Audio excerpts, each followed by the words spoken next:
quel chrétien t'a dit que Jésus est Dieu? Toi, tu es un nouveau chrétien, quoi. Mais moi-même, je suis chrétien baptisé depuis ça fait 10 ans. Non, attends, tu es un nouveau chrétien, tu as me demandé quel chrétien qui dit Jésus est Dieu, quoi. Toi, tu n'es pas dans ce monde-là, quoi. Abonnez-vous à la chaîne Rappel Islamique. N'oublie pas de liker et de partager. Merci.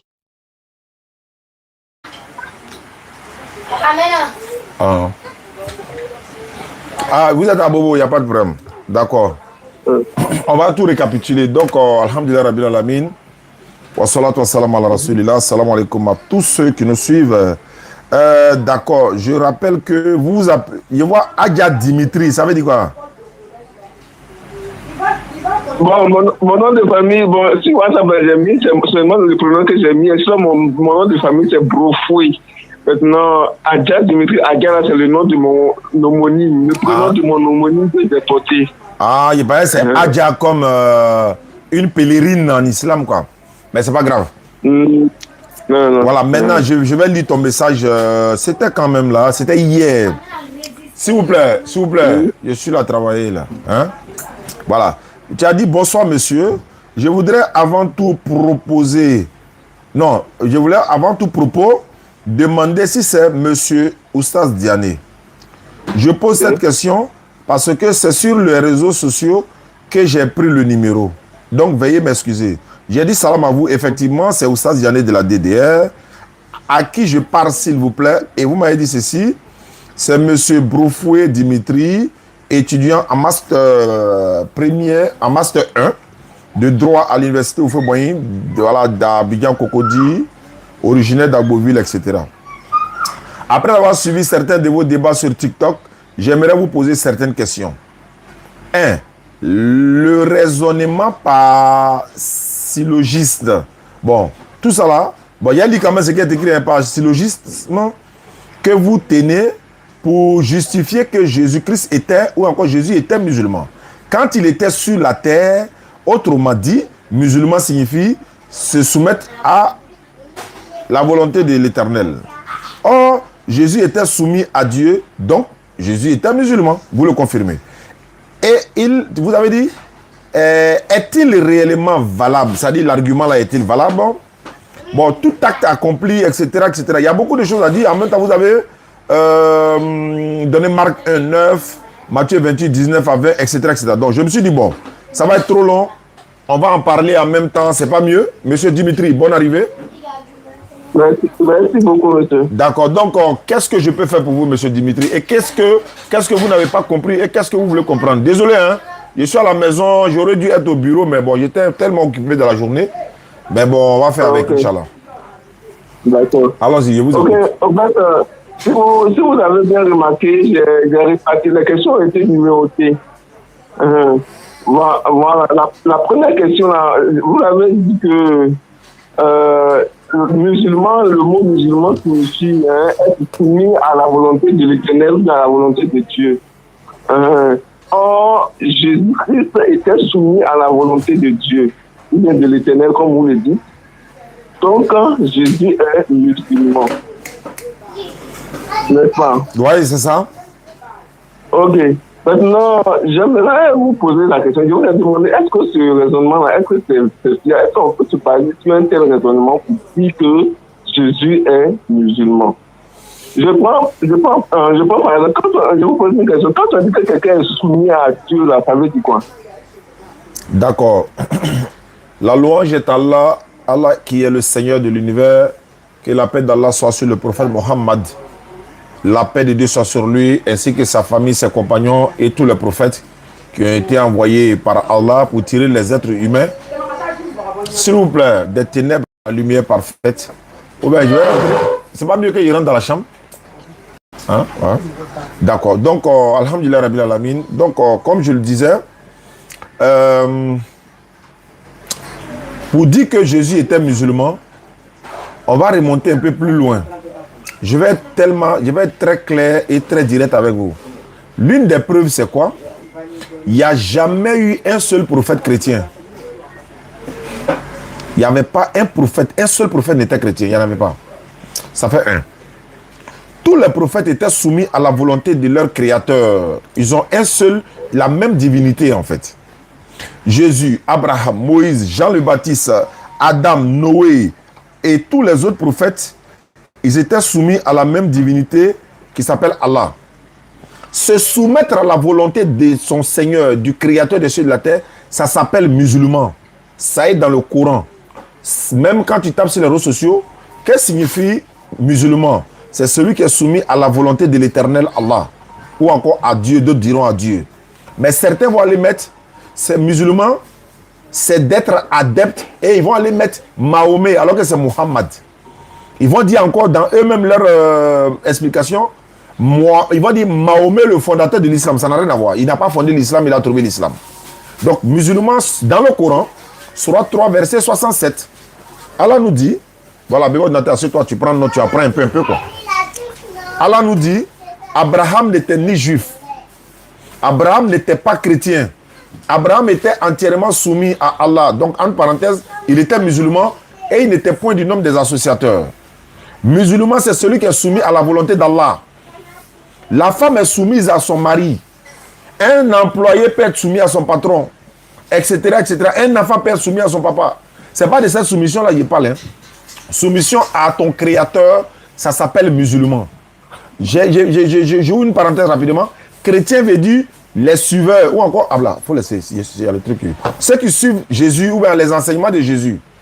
Voilà. Mais musulman veut dire celui qui se soumet à la volonté de Allah.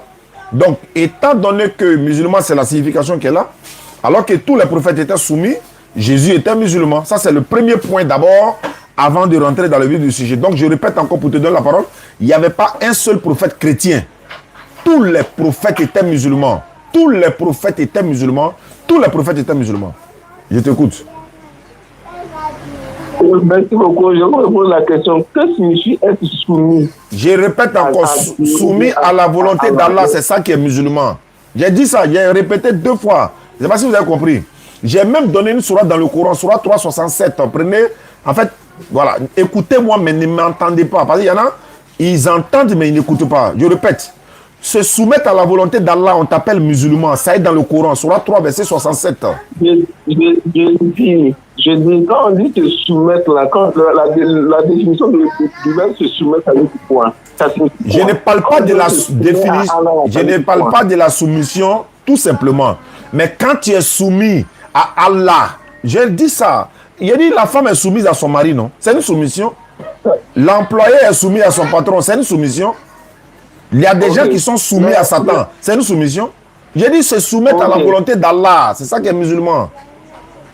Ok, mais j'ai dit, exemple, quand on dit que la femme doit se soumettre à son mari, ça veut dire quoi? Ça ne veut pas dire musulman. Est-ce que son mari est Allah? Non, mais se soumettre, ça signifie quelque chose. Quand on dit une femme doit être soumise à son mari, ça veut dire quoi? Une femme ne doit pas imposer son point de vue à son mari. La femme doit respecter strictement son mari. Oui, mais là on est dans la divinité. On n'est pas dans les humains ici, on est dans la divinité. Faut pas confondre. C'est comme... Voilà, non, mais voilà, je suis en train de t'expliquer quoi. Ok. Laisse-moi vous dire que quand on dit être soumis à Allah ou être soumis à Dieu, là, hein, dans la Bible ici, il est écrit en Exode chapitre 5, verset 3 que quand il est écrit que voici ce que signifie l'amour de Dieu, ou bien aimer Dieu, ou bien aimer Allah, comme nous le dites, c'est observer ses commandements. Or, pourtant, ces commandements ne sont pas pesants. Voilà, ça veut dire que quand on prétend être soumis à Allah, là, ou bien à Dieu, là, le commandement que Allah dit qu'il n'aime pas, c'est que Dieu dit qu'il n'aime pas, là. Ça veut dire que nous, on voit, ça doit être comme un jeu pour nous. Ça veut dire qu'on se force à suivre ça. C'est ça, on dit qu'on est soumis. Ça veut dire que c'est que Dieu dit qu'il n'aime pas, là, on ne fait pas. C'est qu'il dit qu'il aime, là, on le fait. Obéis à la volonté d'Allah, c'est ça? Voilà, donc ça veut dire que vous, les musulmans, vous êtes strictement soumis à la volonté d'Allah. Exactement. On obéit au commandement, aux prescriptions d'Allah. Exactement. Donc on est musulman. Ok, donc Jésus, parce qu'il était soumis à la volonté d'Allah, donc il était musulman. Exactement. Merci beaucoup pour la réponse. La question numéro 2 que je vous ai posée, j'ai dit la question numéro 2. Il a posé, il dit, tous les... Vous m'écoutez? Je vous écoute, hein. Je t'écoute, on va se tutoyer en même temps. Je t'écoute. Ok, donc je dis, tous les actes accomplis par Jésus-Christ et qui faisaient partie de son ministère terrestre, sont-ils tous le propre des musulmans? Est-ce que tout ce que Jésus faisait quand il était sur la terre, les actes, les actions qu'il a posées, Jésus guérissait les malades, il ressuscitait les morts? En Marc chapitre 1, verset 9, Jésus a été baptisé dans le Jourdain par immersion totale. En Matthieu chapitre 28, verset 19 et 20, Jésus a annoncé la bonne nouvelle du royaume durant sa vie sur terre. Et il envoie ses disciples à aller vers les gens de toutes les nations, à les enseigner, à les baptiser au nom du Père, du Fils et de l'Esprit Saint. Et il promet qu'il sera avec eux jusqu'à la période finale des jours. Monsieur, je vous pose la question, est-ce que vous, les musulmans, vous baptisez dans l'eau par immersion totale? D'accord, je vais répondre à toutes ces questions-là en même temps. Alhamdulillah Rabbil Alamin. Tu as dit les pratiques que Jésus fait, est-ce que nous on le fait?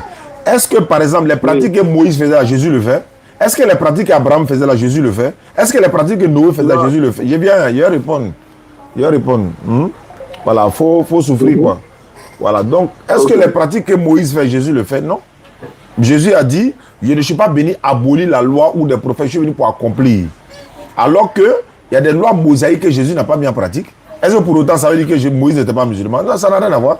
Donc deuxièmement, Jésus-Christ a été baptisé. Tu as dit, Jésus a dit, je suis avec vous tous les jours jusqu'à la fin du monde. Oui, mais s'il a dit, il est avec nous jusqu'à la fin du monde. Moïse, par exemple, a dit des choses que Jésus n'a pas fait.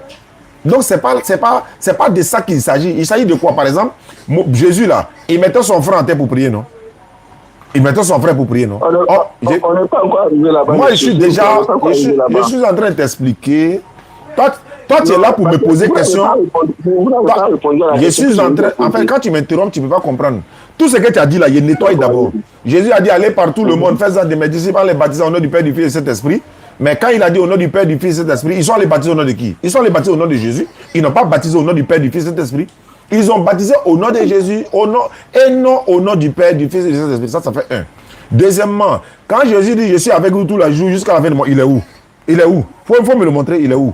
Donc ce n'est pas... Jésus a également dit, j'ai beaucoup de choses à vous dire, mais vous ne pouvez pas les porter. Mais celui qui viendra après moi, lui vous enseignera dans toute la vérité. Alors, donc celui qui est venu après Jésus, lui maintenant il vient pour enseigner tout. D'abord, la soumission à la volonté d'Allah, être musulman d'abord. Aujourd'hui là, il y a près de 2 milliards ou bien combien de milliards de musulmans dans le monde, non? Ok. Mais est-ce que tous ces musulmans sont tous soumis à Allah, non? Oui, bien sûr. Ils font le pèlerinage, non? Oui. Ils pratiquent le jeûne et tout ça, oui. Mais ça, c'est le prophète Muhammad sallallahu alayhi wa sallam. C'est le prophète Muhammad sallallahu alayhi wa sallam maintenant qui vient, qui les enseigne des choses que Jésus n'a pas pu enseigner. Et c'est ça la transmission des messages des prophètes. Quand Jésus vient après Moïse, il enseigne des choses que Moïse enseignait. Il y a des choses qu'il n'enseigne pas que Moïse n'a pas enseignées. Quand Mohamed, la paix de Dieu soit sur lui, quand il vient après Jésus, il nous enseigne des choses que Jésus n'a pas enseignées. Il y a beaucoup de choses que le prophète sallallahu alayhi wa sallam a dit. Jésus ne peut même pas rentrer dans ça parce qu'il n'était pas capable de le faire. Maintenant, dans les pratiques, quand il dit qu'il a été baptisé, tout ça là, le baptême dont on parle là, est-ce que le baptême islamique, c'est l'ablution? Le baptême islamique, c'est l'ablution, ça nous purifie. L'ablution nous purifie. Même ça, se trouve même dans la Bible africaine. Il est écrit, le baptême, l'ablution, c'est le baptême des musulmans. Maintenant, baptême, plonger l'homme dans l'eau et tout ça là. Est-ce que Moïse a fait ça? Est-ce qu'Abraham a fait ça?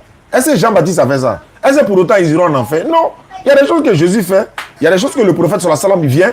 Il peut abolir certaines lois. Il peut ne pas pratiquer certaines choses que Jésus a fait. Ça ne rentre pas dans le cadre de la soumission. Est-ce que d'abord ils étaient soumis? Parce qu'ils ont été envoyés à des peuples différents. Le prophète Muhammad sallallahu alayhi wa sallam a été envoyé à l'humanité tout entière. Donc ses enseignements sont au-dessus de Jésus-Christ. Il y a des choses que Jésus ne peut pas enseigner. Il y a des choses que Jésus ne connaît pas. C'est le prophète Muhammad sallallahu alayhi wa sallam qui enseigne cela. Donc tout ce que tu viens de dire là, est-ce que le prophète doit venir répéter textuellement ce que Jésus a fait? Mais est-ce que Jésus aussi a répété textuellement ce que Moïse a fait? Est-ce que Jésus a répété textuellement ce qu'Abraham a fait? Non. C'est pas parce qu'il est musulman que donc comme l'autre est musulman, c'est comme nous aujourd'hui, on est tous musulmans, non? Oui, mais il y a des musulmans qui se disent musulmans. Ils posent des actions qui n'ont rien à voir avec l'islam, non? Oui. Est-ce que pour autant, on va dire non, comme eux ils font ça, donc nous on doit faire ça, quoi? Non, il faut élever le niveau du débat. Je répète, Jésus était musulman, oui, Il était soumis à Allah, oui. Ça là, personne ne peut le contester. Ça fait un. Il faut laisser ça, tu as dérangé mon live. Il était soumis à Allah, personne ne peut le contester. Il a dit bien qu'il se prosternait pour prier. Qui peut contester cela? Il a été circoncis comme nous, qui peut contester cela? Mais lui a été envoyé aux enfants d'Israël. Il y a des choses qu'il enseigne aux enfants d'Israël qui ne sont pas valables pour nous aujourd'hui. On est d'accord? Je répète encore, il y a des enseignements de Jésus qui nous sont profitables, mais Jésus n'a pas été envoyé pour nous. Il y a des enseignements de Moïse qui nous sont profitables, mais Moïse n'a pas été envoyé pour nous. Donc, pour répondre à ta question, ce n'est pas obligatoirement que le prophète doit répéter ce que Jésus a fait. À partir du moment où ils sont soumis à la divinité, musulmans déjà, le reste maintenant, en fonction du peuple de chacun, c'est pourquoi le prophète, lui, vient maintenant pour parachever l'islam. L'islam a commencé depuis Adam, le prophète Mohammed vient pour parachever maintenant. Je répète, si tu parles de baptême, il faut me dire où Jean-Baptiste a été baptisé. Il faut me dire où Moïse a été baptisé. Il faut me dire où Abraham a été baptisé. Pose tes questions, je vais te répondre. Merci, monsieur. Actuellement là, nous sommes en train de parler de qui? La question que nous sommes en train d'aborder, ça concerne Jésus ou ça concerne Abraham? Je te donne des exemples pour t'amener à comprendre. Parce que quand tu ne comprends pas des choses, on te prend des exemples pour t'amener à comprendre.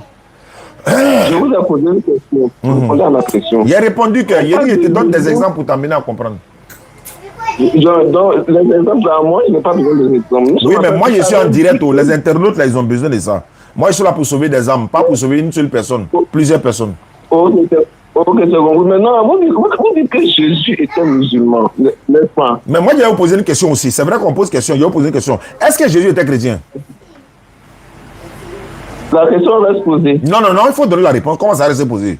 Il faut que tu me donnes une réponse. Je ne peux pas te dire que Jésus était chrétien. Jésus n'était pas chrétien, Jésus n'était pas musulman. Non, je veux savoir. Donc tu es d'accord qu'il n'était pas chrétien? Il n'était pas chrétien, il n'était pas musulman. Très bien. Voilà. Quand il n'était pas chrétien, maintenant, je veux savoir, est-ce qu'il était soumis à Dieu? Bien sûr. Maintenant, de chez toi, là, qu'est-ce qui signifie soumission à Dieu ou bien soumission à Allah ou bien à la volonté de l'Éternel? Ça veut dire quoi?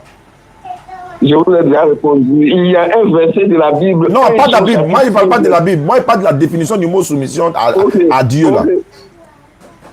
Quand on dit se soumettre, c'est obéir sans exception. Je ne parle pas de la définition du mot soumis. Je ne parle pas de ça. Je dis, quand une personne est soumise à l'Éternel, son Créateur, selon la définition du mot qu'on trouve généralement, si tu veux, va sur Google, va sur ChatGPT, va où tu veux là. Même si tu veux, on rentre dans le courant. Que veut dire quelqu'un qui est soumis à la volonté d'Allah ou bien à la volonté de Dieu ou à la volonté de l'Éternel? Ça veut dire quoi? Ça signifie que cette personne-là, il est qui? Cette personne est qui? Non, c'est pas l'appellation. C'est une définition que vous voulez ou bien c'est une appellation. Je répète, en fait, tu vois, donc tu ne peux pas répondre. Si tu ne peux pas répondre, il y a te répondre, il n'y a pas de problème. Non, c'est pas que mais je vous ai répondu, vous ne voulez pas. Vous dites que celui qui est soumis automatiquement, c'est un musulman, mais... Je n'ai pas dit quelqu'un qui est soumis automatiquement, je n'ai pas dit ça. Faut toujours compléter le mot. Celui qui est soumis à la volonté d'Allah. Si tu veux, tu dis Dieu. Si tu veux, tu dis l'Éternel. Mais moi, je précise ici Allah. Quand tu es soumis à ton Créateur, à ta divinité, là, on t'appelle comment? Oui. Si tu ne connais pas, il faut dire qu'on ne connaît pas. Faut pas dire ça s'appelle comment, faut dire ça signifie quoi. Quand tu dis ça s'appelle comment, et puis tu dis ça signifie quoi. Non, on t'appelle comment? Non, pas ça signifie quoi. Quand tu es soumis à ton Créateur, on t'appelle comment? Quelle est l'appellation qu'on te donne? Non. Faut pas me dire on m'appelle comment, faut dire ça signifie quoi. Parce que tu me dis ça s'appelle comment. Bon d'accord, c'est pas grave. Se soumettre à la volonté d'Allah là, ça signifie quoi? Se soumettre à la volonté d'Allah. Je répète, hein, se soumettre à la volonté d'Allah, ça signifie quoi? Se soumettre à la volonté d'Allah, ça signifie respecter strictement la volonté d'Allah. Ça c'est la définition ou bien c'est la signification? C'est la définition ou bien la signification? C'est la signification. Bon, tu tires ça d'où? Non, on rentre sur Google, c'est ce qu'on va trouver. Bon, allons-y sur Google, nous deux. Allons-y sur Google. Faut taper. Qu'est-ce que signifie musulman? Moi, je n'ai pas suffisamment de connaître. Bon, musulman, il y a déjà cherché. Hein. Ils ont dit quoi? Musulman, ça signifie se soumettre à la volonté de Dieu. C'est ce que j'ai vu ici. Très bien. Donc, si c'est se soumettre à la volonté de Dieu, pourquoi toi tu transformes le mot tout à l'heure, c'est de faire la volonté de Dieu, puis ça s'arrête là. Musulman signifie se soumettre à la volonté de Dieu. Donc, tu sais ça, et puis tu dis, bon, on avance. Allons-y pour ta prochaine question. Comme on a déjà la définition du mot, et que toi, tu ne peux pas trouver que Jésus était chrétien, tu ne peux pas prouver. Donc, on va sur la base, il était musulman. Ça, c'est un. Deux. Moi, il veut savoir. Non. Monsieur, excusez-moi, je voulais vous dire quelque chose. Quelle est ta prochaine question? Pourquoi on avance, quoi? Non, je voulais vous dire quelque chose, quoi. Dis-moi quelque chose. Nous sommes en train de converser. Donc, ne monopolisez pas la parole. Non, c'est un échange, ce n'est pas un débat. Toi, tu dis que tu as des questions à poser. En même temps, je te pose des questions pour t'amener à comprendre tes propres questions. Donc, allons-y pour la prochaine question. Vous devez remarquer que vous devez reconnaître que vous parlez trop longuement. Oui, non, c'est moi qui suis l'interrogé. Ce n'est pas un débat entre toi et moi. On n'a pas un thème où c'est un débat. Ce n'est pas un débat. Hein. C'est toi qui veux comprendre. Quand toi tu poses question, là, moi, je prends le temps qu'il faut pour répondre. Si c'était un débat, il allait dire, bon, tu as un temps de parole, j'ai un temps de parole. Tu n'as pas dit débat, tu dis tu veux comprendre. Maintenant, si tu veux que ça soit débat aussi, là, il faut lancer la balle, il y a récupéré tout de suite. Je n'ai pas venu pour faire débat avec vous. D'accord, donc, pose tes questions, je vais te répondre. Alors, maintenant, quand Jésus était sur la terre, la religion musulmane existait ou ça n'existait pas? Oui, ça existait depuis Adam, depuis Abraham, depuis les prophètes qui ont passé avant Jésus. Et ils étaient déjà musulmans. Donc Jésus, là, il partait à la mosquée. Voilà ton problème encore. Est-ce que c'est tous ceux qui vont à la mosquée qu'on dit musulmans? C'est ce qu'il est en train. Ou bien faire là la mosquée obligatoirement pour être musulman? Non, ça n'a rien à voir. Il n'était pas de la définition d'abord. Vous avez posé que j'étais musulman. Maintenant, bon. Quand toi tu as tapé tout sur Google, là, il t'a donné quelle réponse? On dit musulman, il est soumis à Dieu. Jésus était soumis à Dieu. Tu veux quoi? Maintenant. Moi, il a dit Allah, mais comme toi tu as dit Dieu, je te rejoins dans fait de Dieu là. Sinon, moi, je n'aime pas appeler Allah Dieu. Je préfère l'appeler Allah. Non, mais attends, Allah là, c'est un Djoula, non? Non, c'est pas un Djoula. Même Jésus appelait sa divinité Allah. Hein. Donc Jésus était Djoula, quoi. Il a coupé. Il m'a appelé. Est-ce que moi, ouais, attends, non, moi. Hein? Il dit la sauce qu'il y a là. Il nous, les formations qu'il a été, comment il veut concentrer les mêmes, il faut apprendre. Alors, c'est une tête. Voilà, donc il a compris, non? Donc voilà pourquoi. Donc, comme je le disais là, Abraham, voilà, là, il était musulman. Donc, si je comprends bien, on n'est pas obligé d'aller à la mosquée pour dire qu'on est musulman, c'est ça? Non, je vais répéter. Il dit. Allô? Allô? Tu m'entends? Oui. Quand on est musulman, là, ce n'est pas la mosquée qui définit qu'on est musulman d'abord. Il t'a dit ça. Tu as tapé tout à l'heure. Tu as dit soumission à qui? À Allah. Toi, tu as dit Dieu, mais moi, il dit Allah. Donc, quand tu es soumis à Allah, tu es musulman. Ça, c'est d'abord musulman d'abord. Mais être soumis à Allah, tu n'es pas dans la mosquée. D'abord. Ça, c'est. Voilà. Maintenant, Jésus, là. Je vous pose une question. Allô, non, il a terminé quelque chose. Il ne faut pas y oublier. Quand on dit mosquée, là, toi, tu vois quoi? À ton avis, quand toi, tu dis mosquée, tu vois quoi? La mosquée, c'est un lieu de rassemblement pour adorer. Non. C'est pas le bâtiment. C'est ça le problème. La mosquée, là, c'est pas le bâtiment là que tu vois là. Bah, tu dis aller à la mosquée. Même où je suis assis là, c'est une mosquée. Pourquoi? La mosquée veut dire lieu de prosternation. C'est pas le bâtiment. Lieu de prosternation. Donc, partout où je peux me prosterner pour prier là, c'est une mosquée. Ça veut dire masjid. Votre maison, c'est un lieu de prosternation. Bien sûr, il est pris ici, non? Est-ce que c'est le bâtiment, on regarde? Même dans la rue. Attends, je viens. Est-ce que tu n'as jamais vu les musulmans prier dans la rue, sur le goudron, en plein air? Non,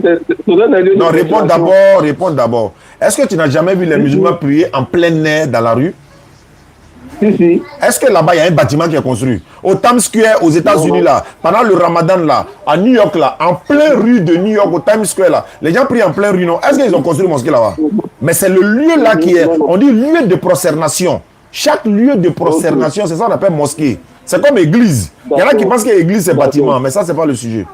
Donc, on avance. Donc, je viens. Donc, si je comprends bien, selon vous, dès l'instant que quelqu'un est soumis à Dieu ou bien à Allah, automatiquement il est musulman. C'est pas selon moi, même selon toi-même. Ta définition que tu as tapée toujours là, c'est sorti, non? Donc, faut pas dire selon moi. D'accord. Voilà, donc on est d'accord sur ça. On avance. je vous pose une question. Allons-y. Un païen, quelqu'un qui est païen, qui n'a jamais été, bon, quelqu'un qui est païen, un athée ou un païen, qui par curiosité, ou bien par inquiétude de son sort spirituel, a dit, bon, je vais chercher quand même, en fait, de Dieu, là, ça devient sérieux. Il va se chercher une Bible quelque part. Il vient dans celui, il lit, ou bien soit la Bible ou bien le Coran, il lit, et puis il découvre les principes de Dieu ou bien de Allah, et puis il commence à appliquer ça. C'est-à-dire qu'il change de comportement et il commence à appliquer strictement ce que Allah ou bien Dieu dit là. Donc ça veut dire que c'est un musulman. Tu as déjà dit un païen, non? Tu l'as déjà appelé païen. Païen là. Mais il s'est soumis. Il s'est soumis la preuve de sa soumission, c'est quoi? Mais c'est ça qui va poser la conversation. Voilà, donc je t'explique maintenant. Je t'explique maintenant. Il y a des chrétiens qui se sont convertis en islam. Je prends le cas des chrétiens, des païens, même des athées, tout ça, ils se sont convertis en islam, c'est pas ça? Maintenant, quand ils deviennent musulmans dans la pratique maintenant, parce que ce que tu oublies, on est musulman dans la soumission à Allah, et maintenant, on fait la pratique islamique maintenant. De base là, on est musulman. Et tout enfant est né musulman. Même toi-même, tu es né musulman. Pourquoi? Tu es né soumis d'abord. Maintenant, à travers ta famille là, quand tu es né te trouver dans une famille kémite, tu es né te trouver dans une famille chrétienne, en fonction de ta famille, tu es orienté. Maintenant, quand tu as parlé du païen, le païen par exemple, s'il dit que lui il est musulman dans quoi? Soumis à la volonté, oui, mais est-ce qu'il pratique l'islam? Parce que l'islam est musulman. Être soumis, c'est musulman. Maintenant, la pratique de l'islam. Donc, alors que je sais qu'il y a une confusion dans ta tête. Tu confonds être soumis à la volonté d'Allah et pratiquer maintenant l'islam. Pratiquer l'islam dans sa forme complète là. Ça, c'est sur le prophète sur la salam à notre époque aujourd'hui. Les prophètes d'antérieur là, avant d'arriver sur le païen, les prophètes Jésus et autres, et les autres prophètes, que la paix de Dieu soit sur eux, pas autres, mais que la paix de Dieu soit sur eux. Ils étaient soumis à la volonté de leur Seigneur, ils ont la même divinité, et ils avaient la pratique qu'ils faisaient maintenant, la prosternation, l'inclinaison, la prosternation. Moïse faisait les ablutions avec son frère, tout ça. Et les musulmans. Parce que non seulement il est soumis, mais il a mis ça en pratique. Est-ce que tu comprends? Jésus est soumis, mais il a mis ça en pratique. Nous, on est soumis, mais on a mis en pratique. Maintenant, le païen, il est soumis, est-ce qu'il met en pratique? Il est soumis, oui, musulman, mais est-ce qu'il pratique maintenant l'islam? Il y a être musulman et puis à pratiquer l'islam. Donc, comme tu as posé la question, je te réponds, mais voilà. Non, ça va venir. Chaque question. Donc, laissez-moi vous dire que la définition que le Google donne là n'est pas celle que vous tenez. Parce que Google dit que le musulman, c'est celui qui se soumet à la volonté de. Merci. C'est la même chose que je t'ai dit. C'est la même chose que je t'ai dit. Laissez-moi finir, vous allez parler. Vous venez de dire que être musulman, c'est être soumis à la volonté de Allah et pratiquer l'islam. Ça fait deux choses différentes. Tu ne m'as pas compris. Tu ne m'as pas compris. Hein. Non, c'est ce que vous avez dit. Je vais répéter. Le païen, par exemple. Il vient ça. Chaque matin, moi, j'ai pris 5 fois par jour. Je suis soumis à Allah. Et c'est comme, par exemple, j'obéis au médecin. C'est-à-dire que je crois au médecin, mais je n'obéis pas au médecin. C'est-à-dire que je viens. Pourquoi tu m'interromps? Laisse-moi t'expliquer. Toi, tu ne connais pas, tu demandes et puis on t'explique, c'est toi qui parles premier. Tu dis que tu n'as pas fait de débat, non? Donc tu te tais, tu écoutes. Le médecin là, quand il nous prescrit médicaments là, on a confiance en lui, non? Mais le médecin te prescrit médicaments, ou bien tu crois au médecin, ou bien quand tu t'en vas chez le médecin, ou bien tu veux, c'est-à-dire que tu crois au médecin, mais tu n'obéis pas au médecin. Tu ne pratiques pas ce que le médecin t'ordonne de faire.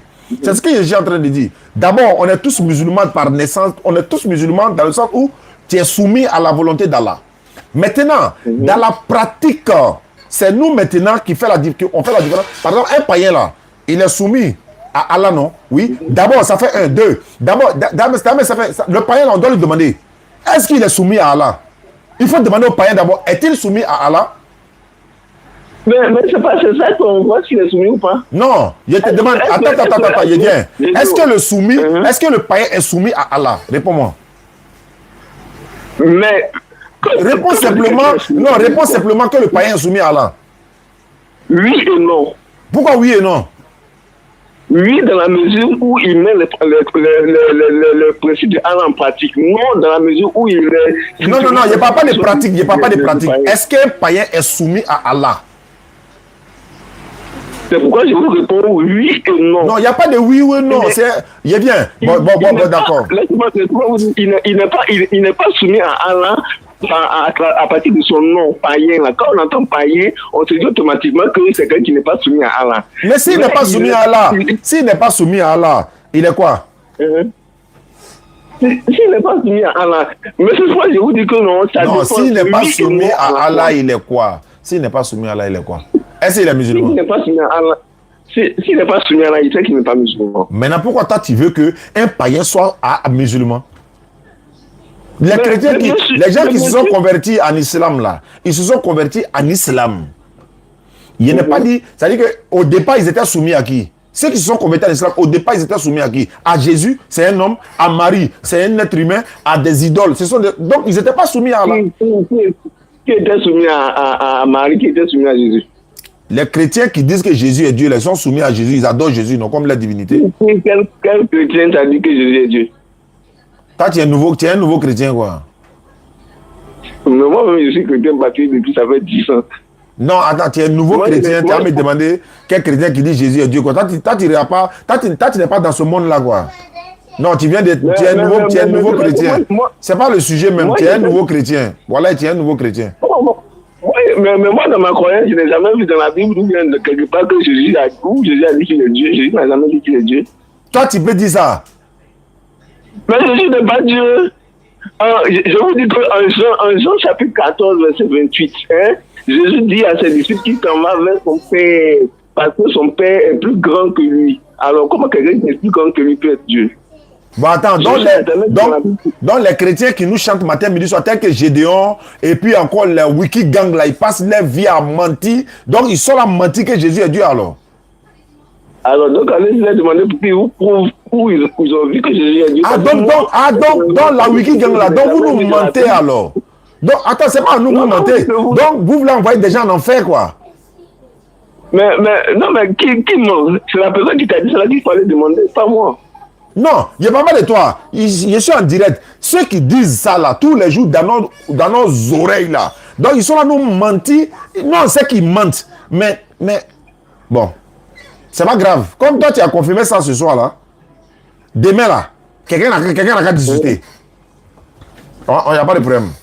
Nous, ça nous renforce, nous musulmans là. Ça nous, bon, ça c'est toi qui ne crois pas, non? Maintenant, moi, je parle de ceux qui pensent. Il y en a, ils sont des milliers qui pensent. Ils sont dans l'erreur, comme tu le dis, parce que c'est une erreur. Mais en même temps, ils sont là, ils le disent que Jésus-Christ, le fils de Marie, c'est lui qui a créé le ciel et la terre. Il y a un qui est en train de mettre en commentaire qu'il est Dieu tout-puissant, t'as vu, non? Voilà pourquoi je vous dis, votre affaire là, nous, on n'est pas, nous là, on prend notre tabouret puis on vous assiste. Nous là. Donc, voilà pourquoi, monsieur, laissez-moi vous dire quelque chose. Jésus a dit quelque chose en Matthieu chapitre 7, verset 13 et 14. Il a dit,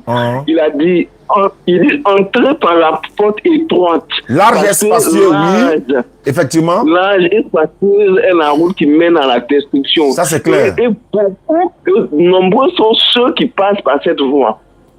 Tandis que étroite est la route resserrée qui mène à la vie éternelle. Et peu nombreux sont ceux qui passent par cette voie. Donc, vous devez comprendre par là. Ah ouais. Ah, moi, je suis rassuré. En fait, nous, on n'a pas de problème avec ça. Hein. Nous, notre islam, là, nous, on est authentique ici. On n'a pas de problème avec ça. Hein. Ça, c'est un palabre interne, ça. On dit une palabre ou un palabre? Un palabre? On dit, voilà, ça, c'est un palabre interne, ça. Ça, c'est un palabre interne entre vous, là-bas. Donc, nous, on lave nos mains.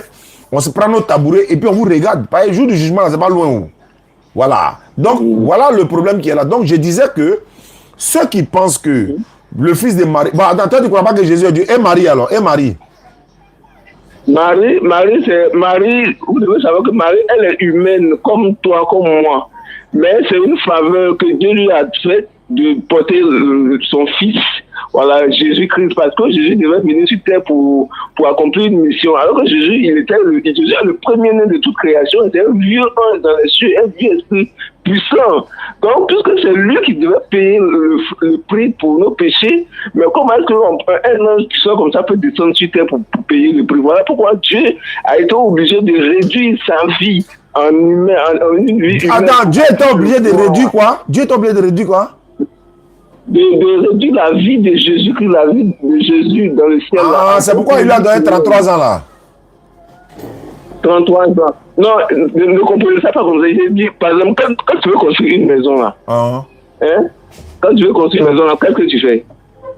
Ah, il m'a payé, il fait la fondation d'abord.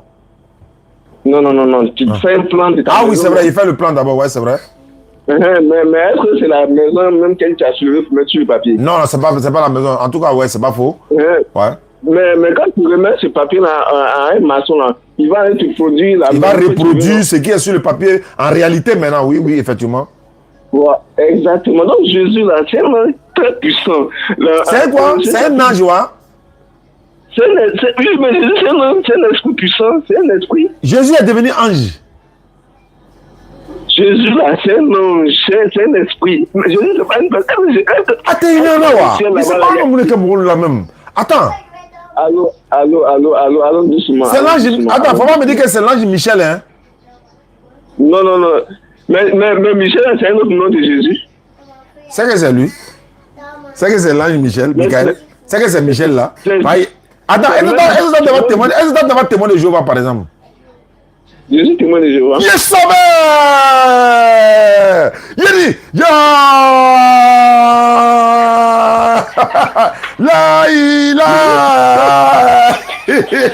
la je vous connais. Ça dit, je vous connais. Ça dit que je vous, je le connais. Bonne arrivée, frère. Bonne arrivée. Attends ça, voilà. Voilà, maintenant, laissez-moi terminer. Non, faut parler. On peut s'attendre maintenant, faut parler. Laissez-moi, donc, vous voyez Jésus-Christ là. Jésus-Christ, Colossiens chapitre 1, verset 15 et 16, dit que Jésus-Christ là, il est le premier-né de toute création. Et il fut un habile ouvrier auprès de son père. C'est Jésus-Christ que son papa a envoyé, que Dieu lui-même il a envoyé pour créer les autres choses. Tu vois, non? Maintenant, non, comme Adam et Ève, là, ils ont perdu la vie humaine parfaite. Tu vois, non? Donc, ils ont envoyé péché là sur la terre. Donc, ils ne peuvent plus vivre toujours. Alors que nous, là, vous m'écoutez? Je t'écoute, frère. Maintenant, nous qui sommes ces enfants, est-ce que nous, on a péché comme les vieux hommes? Non, on n'a pas péché. Voilà, nos péchés là, c'est nous, on prend. Nos péchés là, c'est nous, on prend. Voilà, c'est lui qui nous a transféré ça comme héritage. Qui? Attends, qui nous a transféré péché là? C'est Adam. Mais attends, quand Adam était là péché là, est-ce que nous on était là-bas? Pourquoi nous on prend son péché alors que nous on n'a rien à voir avec ça? Mais c'est ce que Dieu lui a dit. Dieu lui a dit que si tu as mangé le fruit là, tu vas mourir. Et les enfants que tu auras là, tous ils vont se suivre dans la mort. C'est ce que Dieu lui a dit. Mais quand il a mangé là, est-ce qu'il est mort? Mais est-ce qu'il n'est pas mort après? Ouais, après, mais Dieu n'a pas dit après. Ou bien s'il a dit après? Mais il a dit que si tu manges, tu mourras à coup sûr. Mais il a mangé. La mort. Quand il a mangé, Dieu l'a expliqué du jardin. Quand il a mangé le fruit, oui, mais quand il mangeait là, est-ce que nous on était là-bas? Pourquoi nous on a quoi? On n'était pas là-bas? On n'était pas là-bas, mais tout a été Dieu a veillé que tout ça existe. C'est ça qu'on appelle Bible, c'est ça qui est dans ton courant là. C'est quoi? C'est quand tu as courant qui est dans ta main, c'est quand on écrivait, toi tu étais vivant. Non, mais est-ce que courant là, moi il prend péché de courant? Il n'y a pas fait de péché dedans?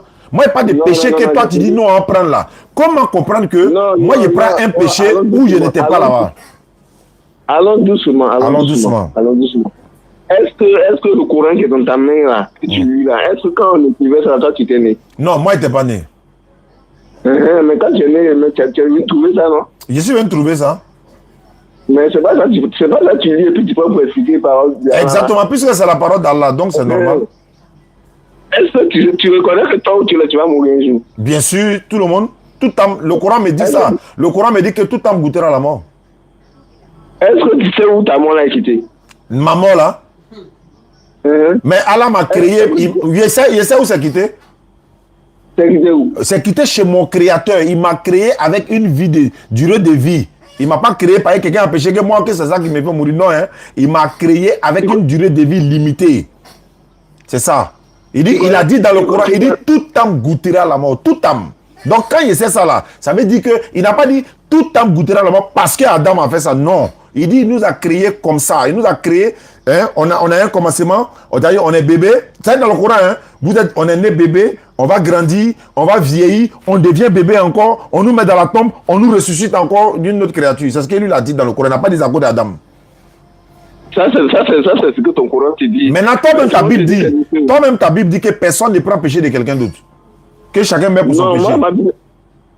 Oui, ça c'est dans une autre aspect. La Bible dit que chacun portera sa propre charge. Elle dit que ce que tu poses là, c'est toi-même qui vas subir les conséquences. Non, la Bible dit, le Père ne porte pas le péché du Fils. Et le Fils ne portera pas le péché de son Père. Chacun meurt pour son péché. Adam, c'est notre papa, non? Donc la Bible dit que nous, on ne prend pas le péché d'Adam. Adam ne prend pas pour nous, puisque c'est notre Père. Non, regarde, pour ainsi que la Bible, il faut prendre Romains chapitre 5, verset 12. Romains chapitre 5, verset 12. Je m'en vais à la page comme ça et on va lire les Écritures. Et après, je vais prendre aussi mon verset parce qu'il y a Romains chapitre 5, verset 12 qui parle. Il y a Deutéronome 24, 16 qui parle aussi. Romains 5, 12, il a dit ceci. C'est pourquoi, comme par un seul homme, le péché est entré dans le monde, et par le péché, la mort est oh, il y a quoi? Voilà. Est entré dans le monde et par le péché, la mort. Et qu'ainsi, la mort s'est étendue sur tous les hommes parce que tous les hommes ont péché. Est-ce que vous avez compris le verset? Bon, tu as donné ton verset, moi aussi je donne mon verset. Non, laisse-moi expliquer un peu quand même. Bon, il faut expliquer. On dit, par combien d'hommes, à cause de combien de personnes le péché est entré dans le monde? On dit un seul homme. Et cet homme-là, selon vous, c'est qui? C'est Adam. Et quand le péché est entré là, le péché a engendré quoi? Ah mais je t'écoute. Et puis d'ailleurs, il y a une erreur là-bas. C'est pas Adam seul qui a péché. Et c'est lui seul qui a mangé une pomme là. Mais le verset là, t'as dit que le verset là, vous n'êtes pas bien, non? Vous accusez Adam seul. Et sa femme là, elle n'est pas dedans aussi, selon la Bible. Non. Allons-y doucement. Ne soyez pas pressés. Je vais en venir là. Bah alors, ça. Le verset que vous venez de lire a dit que le péché est entré dans le monde à cause de combien de personnes? On dit un homme. Et cet homme-là, c'est qui? Bon, ils n'ont pas mentionné son nom en tout cas. Ok, mais selon vous, c'est qui? Non, mais c'est toi qui es chrétien, explique-moi. Moi, ça n'existe pas chez moi. Dans ma conception, là, ça n'existe pas. Il n'y a pas quelqu'un qui a péché, puis nous, on prend. Ok. Donc laissez-moi vous expliquer. Explique-moi. Cet homme-là, cet homme-là, c'est Adam. Maintenant, vous avez souligné tout à l'heure que ce n'est pas Adam, c'est parce que c'est la femme qui est là, c'est la femme qui a mangé. Dieu accuse l'homme d'avoir péché. La femme, là, c'est Satan qui est venu la tromper. Quand Ève était seule dans les années là, en ce moment, quand le serpent est venu pour tromper Ève là, Adam n'était pas à côté de sa femme. Adam était allé dans un autre côté du jardin, du paradis. Il partait se promener pour voir des choses. Ève était seule. Est-ce que tu vois, c'est parce que Satan savait que s'il venait à faire face à Adam, il n'allait pas pouvoir réussir. Donc il est passé par la femme, parce que la femme là, c'est vrai, elle était parfaite, mais la femme, elle est ferme d'esprit. Ah, donc Aïcha Silla et autres là, ce sont eux qui nous ont mis dans le problème là, quoi. Ah, mais voilà, c'est pas elle que Satan a pu avoir Adam. Donc, Aram avec qui? Comment elle s'appelle même? Nana, c'est vous. Aram et Nana, c'est vous. C'est vous qui nous avez mis dans le problème là. Aïcha Silla. Donc, à cause de pommes, ou bien c'est quoi? C'est fruits, non? Ou bien c'est quel fruit ils ont mangé même? C'est une pomme, c'est un fruit quelconque comme ça. C'est pas pomme 200 francs là? Qu'on paye à 200 là? C'est pomme.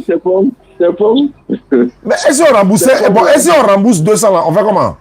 Est-ce qu'on rembourse? Bon, est-ce qu'on rembourse? Ou bien il n'y a pas de remboursement? Mais tu vois, c'est le remboursement là, je suis venu faire là. Bon, toi tu as lu ton verset, moi aussi j'ai lu mon verset. Il y a voir qu'est-ce que votre Bible là, il y a voir qu'est-ce que la Bible veut de vous-même. Je lis la parole. Allons-y. On ne fera point mourir les pères pour les enfants, et l'on ne fera point mourir les enfants pour les pères. On fera mourir chacun pour son péché. Je m'explique maintenant. Toi, tu as expliqué. Il dit, le Dieu dit ici, que papa ne porte pas péché de son fils. Pas mourir ici là. C'est pas de façon charnelle. Les gars, tapotez les mots qui sortent de ma bouche là. Ils vont couper Facebook, tout ça. Ah non, c'est sur YouTube. Si ils ont coupé, vous allez partir sur YouTube. Donc tapotez, sinon, voilà. Donc, chacun est responsable de ses péchés. Donc, la Bible dit ça ici, que on ne fera point ôter la vie le père pour les enfants et les enfants pour les pères. Des morts qu'on parle ici, c'est de façon... c'est pas physique en fait. C'est-à-dire que... il y a 3 sortes de morts, si je peux le dire ainsi. Quelqu'un qui était garé du droit chemin, il est parmi ces morts-là. Quelqu'un qui est véritablement décédé, même, il est dedans. Et quelqu'un maintenant, bon, ça c'est la séparation du corps et de l'âme. Quelqu'un qui est perdu.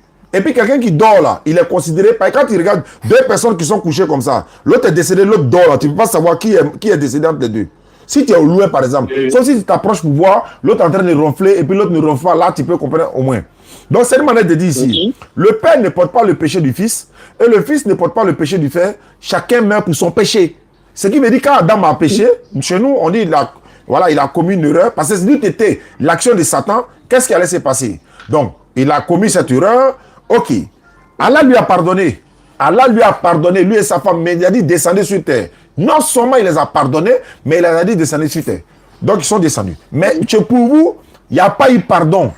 Il fallait que, comme c'est un péché infini, dans votre conception, il fallait un sacrifice infini. Donc Dieu maintenant envoie son propre fils unique, innocent. Il vient, il pleure, il dit il veut pas dire, mais Dieu s'en va le donner quand même pour vous au péché. Alors que la Bible dit, personne n'est responsable des péchés de l'autre. La preuve en est, si vous êtes malade là, c'est vous qui allez partir à l'hôpital pour aller avaler les comprimés ou encore faire les injections. Si moi, mon enfant est malade là, c'est pas moi qui vais à l'hôpital pour me faire les injections. Je prends l'enfant, je l'amène à l'hôpital. Mais pourquoi quand toi tu pêches, c'est Jésus qui prend? Alors que quand toi tu es malade, c'est toi qui avales les comprimés. Si mon papa est malade là, c'est pas moi, si moi je suis malade, c'est pas mon papa qui va avaler les comprimés pour que je sois guéri. C'est la même chose. Donc, quand tu es malade, c'est toi qui vas à l'hôpital. Si tu as péché, c'est toi qui prends. La Bible a dit ça clairement. Maintenant, je donne un autre verset. Je donne un autre verset pour terminer. Je suis dans... Non, laissez-moi parler un peu. Bon, pour parler un peu. Ok, regardez, vous avez dit que non, la Bible dit que papa, le père ne portera pas, n'est-ce pas, les péchés de son fils. Ouais, la Bible a dit ça, ouais. Effectivement. Donc, tu sais, quand toi, par exemple, quand tu donnes naissance à un fils là, quand tu mets un enfant au monde là, quand il est bébé là, qu'est-ce que tu fais? Quand c'est, il fait comment? Quand tu as mis un enfant au monde, de suite, il est bébé, le bébé là, tu fais quoi de lui? Qu'est-ce que tu fais? Il y a beaucoup de choses que je fais. On le soigne, on le lave, on le prend, on va à la maison, on commence à le donner à téter, etc. Je ne comprends pas. C'est bien. Quand il va grandir, il va commencer à avoir 10 ans, 12 ans là, qui va le laver? Lui-même va se laver. Très bien. Quand un enfant naît là, il est à la responsabilité, entre les responsabilités de ses parents. C'est aux parents, la Bible dit que c'est les parents qui ont la responsabilité d'éduquer leur enfant. Oui, mais en islam... Maintenant, à un certain âge, quand l'enfant va commencer à être adolescent, là, quand tu vas lui parler, là, il va t'écouter encore. Ah, moi, mes enfants m'écoutent, hein. Voilà. Bon, ça, c'est de manière générale. Oh, ok. Ouais, il peut désobéir, voilà, il peut désobéir, oui. Ouais, je comprends. Et puis, la loi même reconnaît qu'à partir de 18 ans, l'enfant est majeur, c'est ça, non? Ouais, ça, ouais. Ouais. À partir de 18 ans, ça veut dire que l'enfant lui-même, il peut décider de lui-même. Abdoul, s'il te plaît. Allons-y. Voilà, ça veut dire qu'à partir de 18 ans, tu peux lui parler, et puis lui, il peut dire autre chose, c'est ça, non? Voilà. Donc, ça veut dire que si l'enfant entre 5 ans jusqu'à 17 ans, tu l'as envoyé à l'église, ou même tu l'as envoyé à la mosquée, et puis il apprend à connaître. Il a 18 ans, il est garçon, maintenant il va plus à la mosquée, là, toi, tu vas faire quoi? Non, c'est mon enfant. Nous là, bon, comme c'est pas chez vous, chez nous là, même si mon enfant est marié, il est mon enfant, hein. Même s'il est marié, c'est-à-dire qu'il peut lui ordonner certaines choses, il va faire, hein. C'est-à-dire que s'il est dans la voie d'Allah, il n'y a pas de problème. Mais s'il n'est pas dans la voie d'Allah, quel que soit son âge, il n'y a pas le laisser, il y a le bourreau. Voilà. C'est pas frapper, quoi. C'est une façon de parler. Voilà, même si tu ne veux pas le torpiller, mais si tu dis qu'il ne veut pas faire la bâtisse, oui, mais si, voilà, ça tombe bien. S'il dit qu'il ne fait pas là, mais chacun est responsable de son péché. C'est ce que le Coran dit, c'est ce que la Bible dit. Voilà la preuve qui est là. Chacun est responsable de son péché. Très bien, vous avez résumé le point. Donc, ça veut dire que c'est là, ça veut dire que chacun est responsable de ses propres actes. Ça veut dire que maintenant où la décision de prendre un autre chemin là, c'est qu'il va rencontrer la scène, ça n'engage que... Non, je vais parler par exemple de l'adoration. Moi, je vais parler par exemple de l'adoration de l'éternel Dieu. Parce que nous, on nous demande d'éduquer nos enfants à l'obéissance ou encore à l'adoration de l'Éternel. Maintenant, si mon enfant à bas âge, je l'éduque jusqu'à ce qu'il grandit, s'il ne prie pas, exemple, je ne souhaite pas, s'il ne prie pas, mon devoir est de l'amener à accepter la prière, etc., etc. S'il a fui, par exemple, il est parti où il veut, par exemple, l'Éternel est témoin que j'ai fait mon effort. Mais je ne dois pas m'asseoir pour dire non, comme il n'adore pas, et puis ça s'arrête là. Non, j'ai fait mon effort. Maintenant, le péché de ne pas, j'arrive, hein, le péché de ne pas adorer l'Éternel là, est-ce que c'est moi qui prends? Voilà, vous comprenez que chacun portera sa propre charge, non? Maintenant, pourquoi vous dites que c'est Jésus qui prend pour vous là? Non, c'est que Jésus, vous n'avez pas compris. Ouais, il y a des péchés Jésus prend, il y a des péchés il ne prend pas. Non, je n'ai pas dit ça. J'ai dit, laissez-moi parler. Parlez. Alors, vous écoutez? Je t'écoute, hein. Adam là, avant de pécher là, Adam là, quand Dieu l'a envoyé sur la terre là, il était parfait. Quand on dit que quelqu'un est parfait là, ça veut dire que la personne là, il va jamais mourir, il vit pour toujours. Et pour lui là, il connaît ce qui est bon, il connaît ce qui est mal. Donc ça, maintenant je vais savoir, est-ce que connaître le bien et le mal est un péché? C'est pas un péché, mais c'est une caractéristique de la personne. Non, il est bien. Parce que, comme Dieu a accusé Adam, parce qu'il connaît maintenant le bien et le mal. Non, laisse-moi terminer. Ma question était de savoir, attends, est-ce que la connaissance est un mal? Avoir la connaissance, est-ce que c'est un mal? C'est pas un mal. Alors, mais pourquoi Adam a eu la connaissance, ça devient un péché? C'est pas la connaissance qui est devenu péché. Non, on dit désormais, comme il connaît le bien et le mal maintenant, ça dit que comme tu connais maintenant le bien et le mal, ou bien c'est pas ce que Dieu a dit? Non, pour ne pas qu'ils... On dit s'ils ont mangé le fruit, ils vont connaître le bien et le mal. Ou bien c'est pas ça? Oui, ils seront comme Dieu, parce que là, c'est la connaissance du bien. Ouais, voilà, ils seront comme Dieu dans la connaissance de quoi? Du bien et du mal. Mais est-ce que connaître le bien et le mal est un mal, est un péché? Mais est-ce que Dieu qui les a créés, est-ce que ce que Satan a dit à Ève, est-ce que c'était la vérité? C'était pas ma question était de savoir. On dit, s'ils ont mangé le fruit, ils deviendront comme Dieu, connaissant le bien et le mal. Oui. Moi, ma question est de savoir, mais est-ce que c'est un péché de connaître le bien et le mal? Où est le péché? S'ils ont connu le bien et le mal, est-ce que c'est un mal de connaître le bien et le mal? Est-ce que c'est un péché? C'est pas un péché, mais Dieu nous a créé comme ça. Alors, donc il n'y a pas de péché. Donc le péché originel, là, c'est pas vrai. Parce que la connaissance du bien et du mal n'est pas un péché. Connaître le bien et puis connaître la différence entre le bien et le mal, est-ce que c'est un péché? C'est pas un mal, c'est pas un péché. Mais oui, c'est pas un péché, mais Dieu, la Bible dit quoi? La Bible dit que Dieu nous a créés là, c'est pourquoi on ne pourra jamais connaître le but principal pour lequel c'est pourquoi on peut apprendre à le connaître pour l'éternité. Maintenant, il y a une question. Un enfant de 5, un enfant de 5, bon, un enfant de 1 mois qui est né, d'ailleurs même ton enfant, ton enfant, s'il est né tout de suite là, et puis je ne souhaite pas, il est décédé en même temps, il va au paradis ou en enfer? S'il est un enfant qui est né et puis il est décédé. Ouais, toi ton enfant. Mais tu dis un enfant de 1 an. Oui, c'est pourquoi j'ai dit ton enfant, parce que c'est votre croyance. Toi, ton enfant, s'il est né aujourd'hui, et puis il est décédé quelques jours après, je ne souhaite pas, il va au paradis ou bien en enfer? C'est pas à moi de décider du sort de l'enfant, mais de mon point de vue, il ne peut pas se retrouver en enfer. Pourquoi? Parce qu'il n'a commis aucun péché. Mais il a le péché d'Adam dans ses veines, non? Il a le péché d'Adam qui le suit, non? Oui, mais ça c'est un péché qui est hérité. Ça, c'est un péché hérité. Oui, mais ce péché qui est sur le bébé là-haut, est-ce que ça peut l'amener au paradis? Ce péché de bébé d'Adam qui est sur lui là, est-ce que ça peut l'amener au paradis? Mais c'est ce péché-là qui a été pardonné par le sacrifice de Jésus. Mais l'enfant ne connaît pas Jésus, il n'a jamais vu Jésus quand il a pardonné chez Jésus. Est-ce qu'il a entendu parler de Jésus? Non. Le sacrifice de Jésus là, même on te met au monde aujourd'hui là, le sacrifice là s'applique à toi. Attends, bon, d'accord, on te met aujourd'hui, voilà, attends, il y a remonté le mercure. L'enfant est décédé dans le ventre de sa maman. Il va à l'enfer ou bien il va au paradis? Mais l'enfant qui est décédé dans le ventre de sa mère, il est pécheur ou il n'est pas pécheur? Je demande, je veux savoir. On lui a posé une question, réponds-moi, il est pécheur ou il n'est pas pécheur? Il n'est pas pécheur. Pourquoi tu dis qu'il n'est pas pécheur? Il a commis quel péché? Dis-moi, il a commis quel péché? Mais il a hérité du péché, le sang de sa maman, là, c'est un sang imparfait, c'est le même péché là. Donc, le péché là, non, ça est dans le sang. Le péché là, non, ça est dans le sang. Tu vois, non? Donc, laisse-moi te dire, du moment où l'enfant là est mort là, c'est le péché là qui fait qu'on meurt.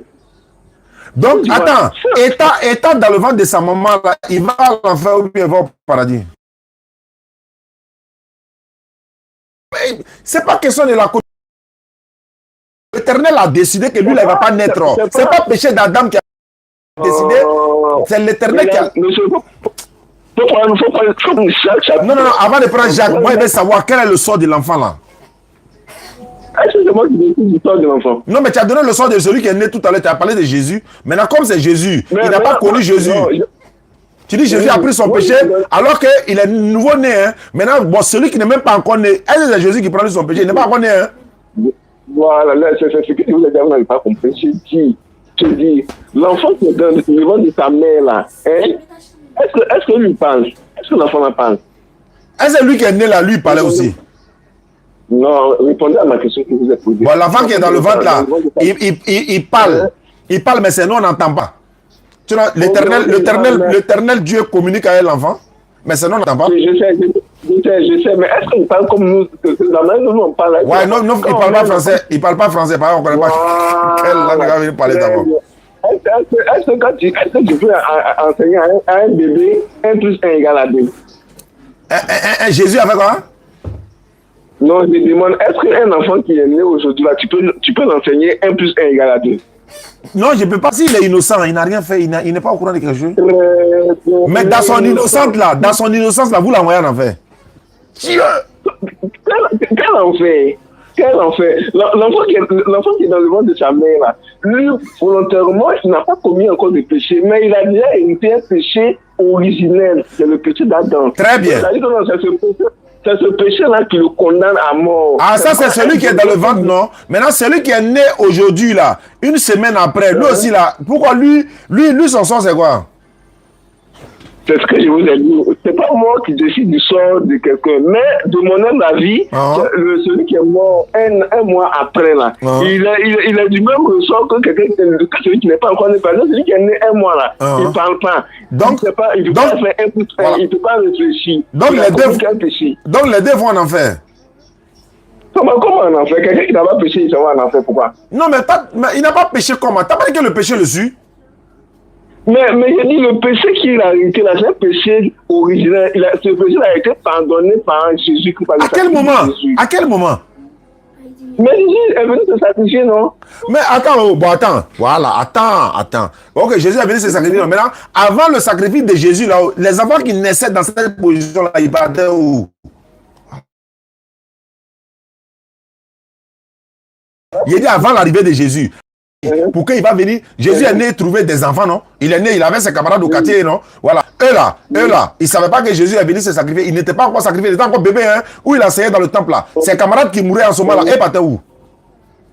Si tu as la Bible dans ta main, il faut prendre Jean chapitre 5, verset 28 et 29. Tu vas voir la réponse à ta question. Bon, d'accord. S'il n'est pas la réponse à ma question, il revient ici, hein? Ok. Faut prendre Jean chapitre 5, verset 28 et 29. Tu vas voir. Jean 5, 28 à 29. Jean 5? Oui. Tu es sûr? Ok. Faut lire. Donc, je suis à la page de Jean 5, 28. Il est écrit ceci. Ne vous étonnez pas de cela, car l'heure vient où tous ceux qui sont dans les sépulcres entendront la voix et en sortiront. Ceux qui auront fait le bien ressusciteront pour la vie, mais ceux qui auront fait le mal ressusciteront pour le jugement. Ça veut dire quoi? Tu n'as pas répondu à ma question? Très bien. Ceux qui sont dans les tombes, ceux qui sont dans les sépulcres, c'est quoi on appelle sépulcre? Sépulcre, c'est la tombe, non? Oui, mais donc celui qui est mort là, il est où? Il est dans la tombe. Il dit quel est le sort des camarades de Jésus, ses frères sang du quartier là? Quel est leur sort? Mais j'ai dit, ils sont dans les sépulcres et ils vont entendre la voix de qui? Quand ils vont entendre la voix de Jésus là, ils vont sortir. Mais Jésus n'est pas encore né même. Bon, attends, on prend le cas de Jésus n'est pas encore né. Et puis, au temps de Moïse, par exemple, les enfants qui étaient au temps de Moïse, là, qui sont décédés dans cette condition-là, ils vont où? Jésus n'est pas là, hein? Sa maman n'est même pas encore née. Et ils vont où? même si ils n'étaient pas encore, même s'ils ne sont pas encore nés, Jésus est venu pour se sacrifier. Le sacrifice de Jésus là, c'est grâce au sacrifice de Jésus là qu'on parle de résurrection. Quand on parle de résurrection, c'est parce que Jésus est venu mourir pour nous. Parce que la résurrection là, c'est pour redonner encore vie à celui qui est mort. Donc celui qui est mort, ceux qui connaissent Jésus là, c'est comme dit, c'est un ignorant. Donc lui, il sera ressuscité. Non, il sera ressuscité là-haut. Oui, il ressuscite là, il va au paradis ou bien il va en enfer. Mais quand vous avez dit le verset là, le verset vous a dit quoi? Ceux qui ont fait de bonnes choses là, c'est pourquoi? Ils vont ressusciter pour aller où? Pour aller où? Je ne sais pas, ils n'ont pas mis enfer ici, ils n'ont pas mis paradis ici. Ils ont dit ceux qui ont fait les bonnes choses pour une résurrection de vie, c'est pour aller vivre dans le paradis. D'accord. Ceux qui ont pratiqué le mal pour une résurrection de jugement, ils seront jugés. Pour aller où? Quand ils seront jugés, ils vont où après? Moi, je ne sais pas. Ah, les gars, vous savez pourquoi je pousse le bouchon? Les témoins de Jéhovah ne croient pas à l'enfer. C'est pourquoi il ne veut pas dire le mot en fait. Ils ne croient pas à l'existence de l'enfer. Mais montrez-moi un verset dans la Bible qui montre que Dieu, où on parle de l'enfer. Voilà. Vous savez, j'ai dit je le connais. C'est pourquoi je pousse le bouchon. Les témoins de Jéhovah ne croient pas à l'existence de l'enfer. Mais je vais te montrer ça dans la Bible. Oui.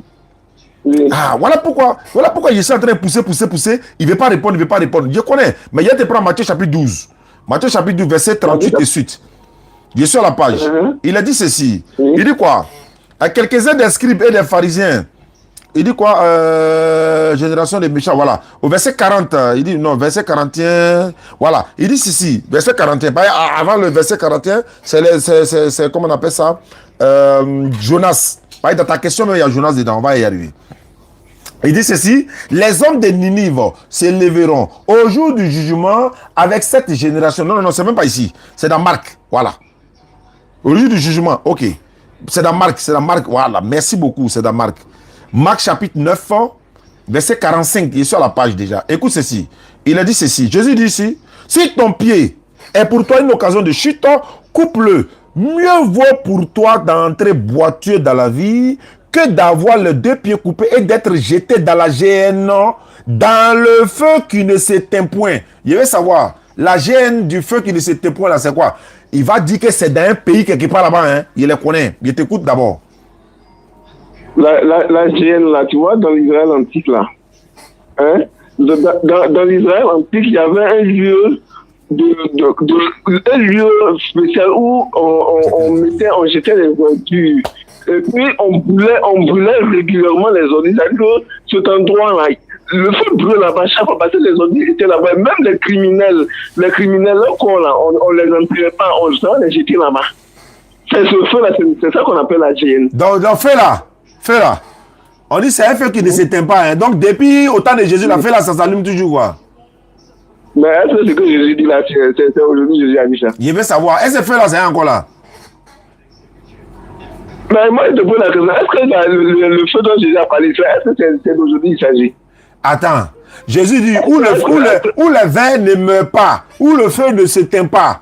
La suite du verset dit ça.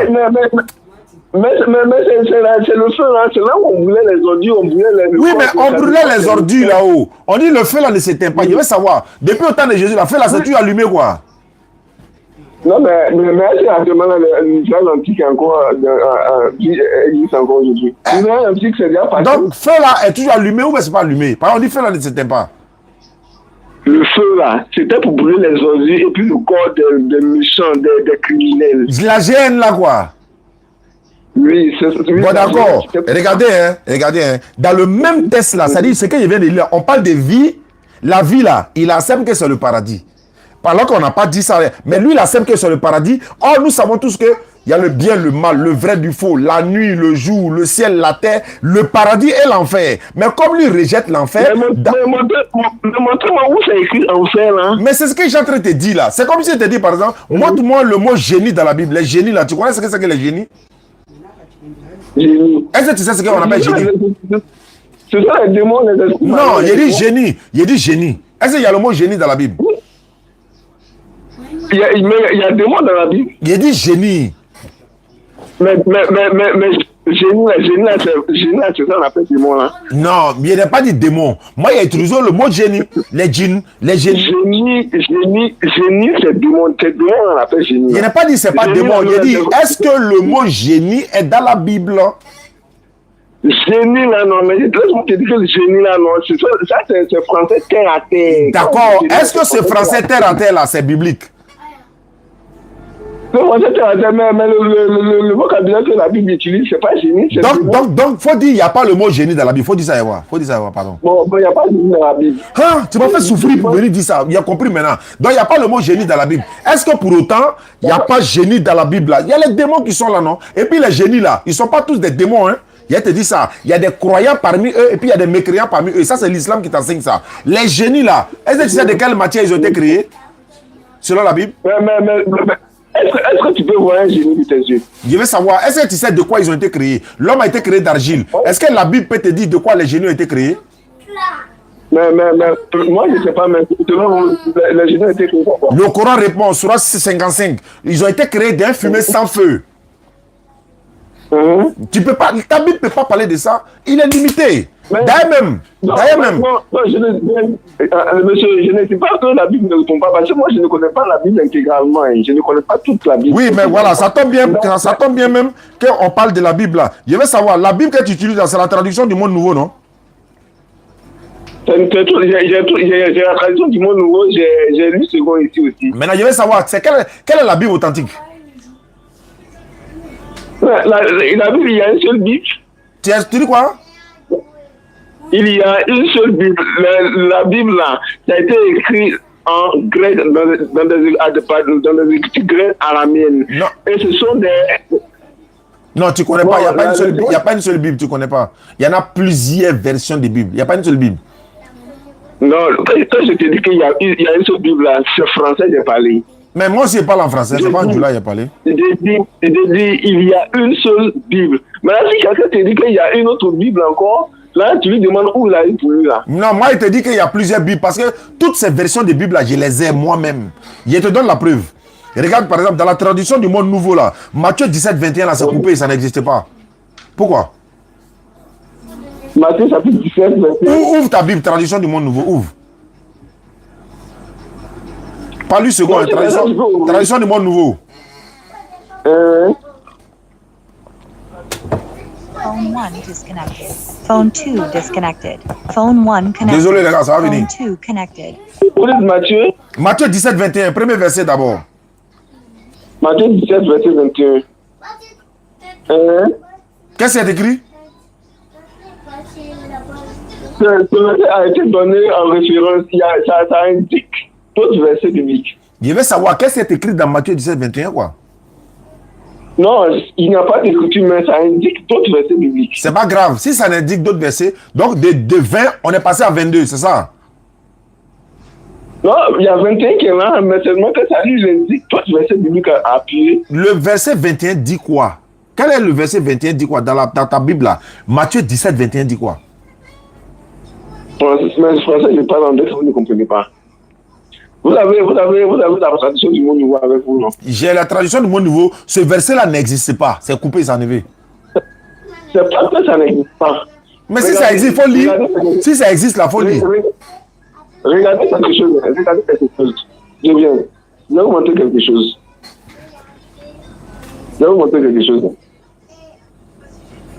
Je viens tout à l'heure. Psaume. Ok.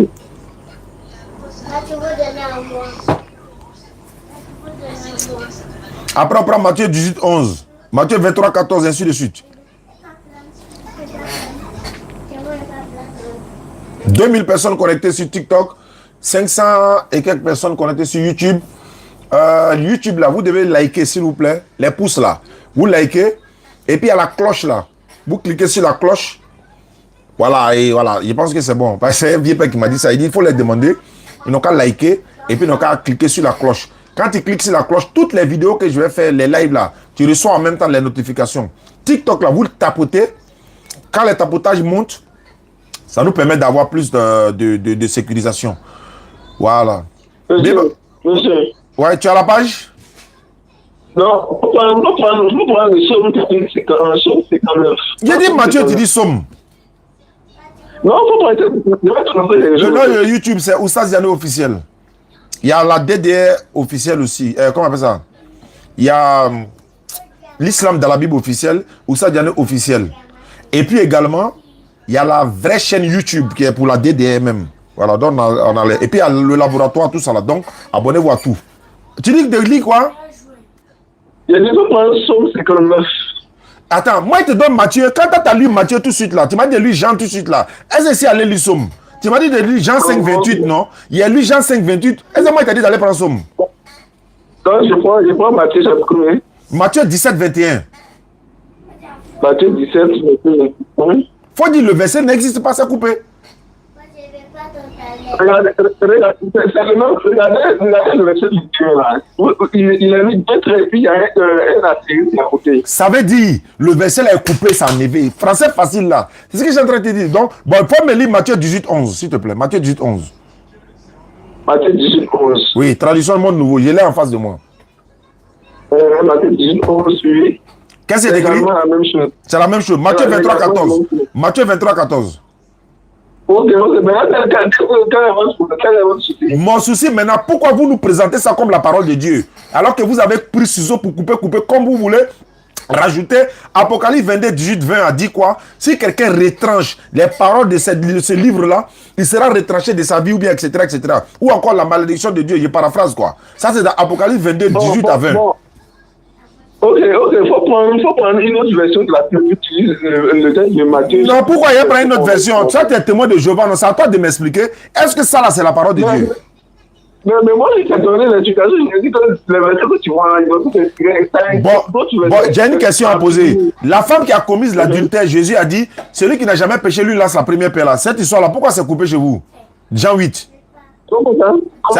Bon, faut me lire Jean chapitre 8, verset 1, premier. Jean chapitre 8, verset 1er. Jean chapitre 8. Verset 1er, parole de vie, parole, traduction monde nouveau. Jean chapitre 8, verset 1.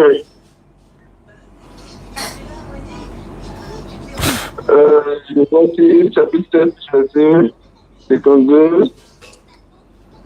Non, ok, on dit que ça, je vois qu'il le verset 12. Donc peut-être que je vais faire des recherches et vous rappeler parce que je ne sais pas exactement. Je ne suis pas censé connaître tout. Je ne suis pas censé tout connaître. Donc je vais faire des recherches et vous donner des raisons pour lesquelles c'est écrit comme ça. D'accord. Je vais te dire maintenant quel est le problème. Le Coran est dans sa totalité la parole d'Allah, sans ambiguïté, sans contradiction. Non, ne faites pas de comparaison. J'arrive. Tu dis, tu as fait des recherches, non? Avant de faire les recherches, moi, il dit d'abord à takbir, Allah va quoi? Parce que toi, tu viens de te faire découvrir quelque chose de ta propre Bible. Il vient. Non, moi, je ne sais pas comment la voix. Moi, je n'ai jamais lu le Coran. Je ne t'ai pas dit de lire le Coran. Je m'adresse aux internautes. En même temps, je te donne l'explication de pourquoi c'est coupé. Non. Moi, je suis en train de commenter avec toi. Maintenant, attends, il a te donné la réponse. Pourquoi c'est coupé? Ou bien tu ne veux pas savoir? Tu parles avec plusieurs personnes à la fois. Non, il dit, c'est à toi, il parle, non? Mais les internautes nous écoutent. Les internautes nous écoutent. Ils sont 2000. Non, faut répondre à mes préoccupations. Les internautes, ils écoutent ce que nous on dit. Voilà, mais ils apprennent aussi. Sur le jour, ils sont. Attends, il a placé un mot au moins. Mais moi, je te dis que je ne connais pas, je ne sais pas. Mais quand toi, tu ne connais pas là-haut, quelqu'un connaît là, laisse, il va t'expliquer, on ne finit jamais d'apprendre. Mais ne fais pas de comparaison avec la Bible et le Coran. Bon, il laisse le Coran, Voilà, il laisse le Coran. Ok, mais dis-moi pourquoi c'est écrit comme ça. Voilà, c'est coupé comme ça parce que ce n'est pas la parole de Dieu. Elle a été falsifiée, la Bible a été truquée, laisse-moi parler. Comment vous pouvez dire des choses comme ça? Maintenant, pourquoi dis-moi qui a coupé le verset là, dis-moi. Maintenant, pourquoi vous voulez que ça commence par le verset 1? Mais pourquoi tu... Attends, chaque verset commence par premier verset. Chaque livre là, ça commence par premier verset. Non, je vous pose la question. Pourquoi vous voulez forcément que ça commence par le verset 1? Mais attends, faut me montrer un livre saint, révélé de Dieu, qui commence pas par le premier verset. Je peux vous dire qu'il y a des livres de la Bible qui composent 100 chapitres, par contre d'autres comportent 2 chapitres. Oui, mais si c'est 2 chapitres là, il y a au moins le premier, non? Il y a au moins le premier verset. Même Jonas là, je crois que c'est Jonas, le livre de Jonas, et c'est pas 3 ou 4 versets seulement. Mais ça commence, il y a le premier verset. Dans chaque document, il y a le premier verset. Non. Laisse-moi. La Bible, c'est un livre saint, c'est pas un livre profane. La Bible là, donc, la Bible là. Non, oui. moi je ne discute pas avec ça avec vous. C'est votre livre saint, il n'y a pas de problème. J'ai dit que dans la Bible là, il y a des contradictions, il y a des manquements, il y a de la tricherie, il y a beaucoup de choses. Voilà la preuve qui était donnée là. Voilà la preuve qui était donnée là. Quand ta Bible était... Attends, il a parlé un peu, pardon. Les versets qui sont coupés chez toi là, il les ai dans une seconde. Matthieu 17, 21 dit ceci. Mais ces sortes de démons ne sortent que par la prière et le jeûne. Matthieu 17, 21. Matthieu 18, 11. Car le Fils de l'homme est venu sauver ce qui était perdu. Ça y est, c'est écrit. Mais pourquoi c'est coupé chez vous? Attends. Tu n'es pas écouté pour apprendre. Tu n'es pas écouté pour apprendre. On apprend les uns les autres. Hein? On n'a pas la connaissance infime, mais on apprend. On ne finit jamais. Donne-moi le verset que tu es en train de lire. Matthieu 17, 21. Donc, attends un instant. Matthieu 17, 21. Matthieu 17, 21. Ok. Je viens. Ok.